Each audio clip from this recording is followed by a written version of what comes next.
That's the polar opposites that I grew up with, as being told, seeing both those things going on. And Mhm.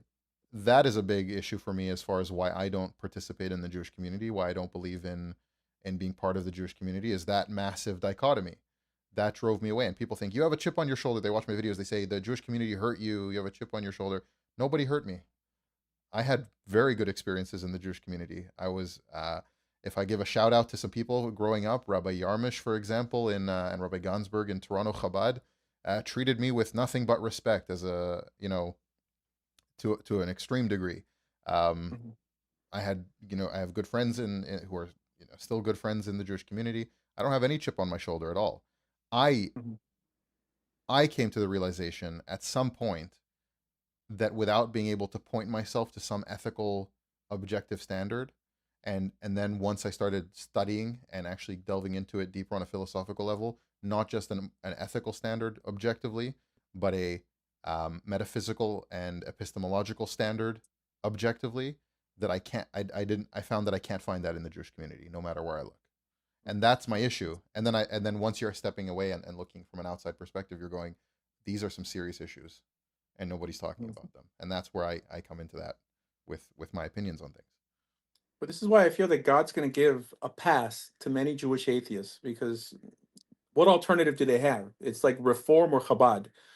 Well, let me introduce you to what I belong to, which is more rational Judaism based on Maimonides, also known as like Dordaim. It's a philosophical idea made popular by Baladim, Yemenite Jews who like got fed up with the Kabbalistic world hijacking everything religiously.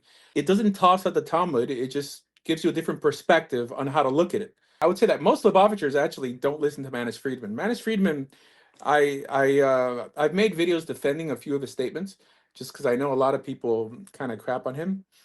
He's more of a like philosophical life coach than a rabbi. I think the job of a rabbi is to give you a heter, like do's and don'ts. They're not there to expound on every aspect of life from an emotional perspective. I'm able to sort of cut through that because of this systematic theology I have. Essentially, with the scalpel, say this is not Judaism, that's not Judaism, this is Judaism. Can you delve into And that a little bit and explain the on the theology end of it, what you're discussing there? essentially trying to connect the dots religiously for religious people. I'm trying to package it and hand it over to my kids, to other people, and that's something that most Jews don't do. Right? I mean, they think that one way to get people to become religious is to put them through some guilt trip. Like your grandmother would love it if you dated a Jewish girl, if you like learned in yeshiva, but not confronting actual daily philosophical problems that everyone, I mean, struggles with. Individual moral training. The systematic theology is what makes a Jewish person kosher is believing in the five books of Moses and what it endorses. And everything has to go back to this immovable bedrock. And that's essentially the commandments within the Torah and what we call halakha. Halakha, like, are the rulings codified by the Sanhedrin.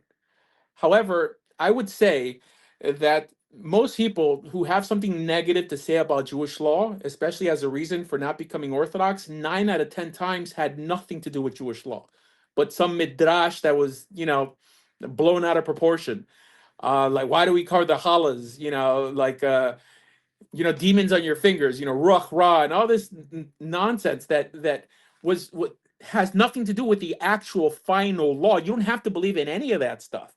However, you do have to believe in consensus, in some sort of level of authority that God gave a specific group of people, that even they, when deviating from the Torah standard, should not be listened to. I mean, there's a statement in Masechet Torayot as well that says that you can't hide behind the statements of any teacher, that you're responsible for your bad decisions.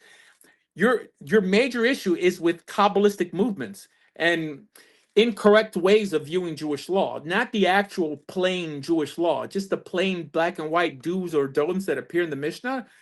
I would say that's maybe 20% of what people call the oral law today. The bulk is basically chumrot, these stringencies built on top of stringencies that no one is willing to call out. And that's what I do. And that's, apart from the proselytizing, that's one reason people don't like what I do, because I view the Zohar and what came from it as optional to believe. Now, in the minds of some mystic, that's equivalent to me burning it. right? It's optional to believe, and we know internally that things, According to some mystic, that's like you murdered God or something. yeah, So, and things that are optional to believe are not worth making sense of. And that's their whole existence. You can't debate Kabbalistic concepts because they're all over the place, right? Now, when you're into proselytizing, it gets you to sharpen your arguments up because you no longer just believe things because someone told them to you. You're trying to give it over to some atheist, some pessimistic agnostic, and it has to make sense. This is why Christian arguments get better and better, and Muslim arguments get better and better because they're tested in the arena of debate. But Jews never speak to people who disagree with them much, so this is why our like our logic, right? Like our reasoning is so primitive. It's so primitive, and it's the response. It's really the responsibility of the rabbis. The reason we suffer as Jews today is because of incorrect rabbinic influence. have you ever Incorrect. seen the videos of a guy named Sam Shamoun who I came across recently Yes, debating I'm not a fan. Orthodox Jews? I think that he's lowered the bar for discussion. I would love to debate him. This notion that he starts insulting you and your mom and So, everything. so the Yeah. issue that I see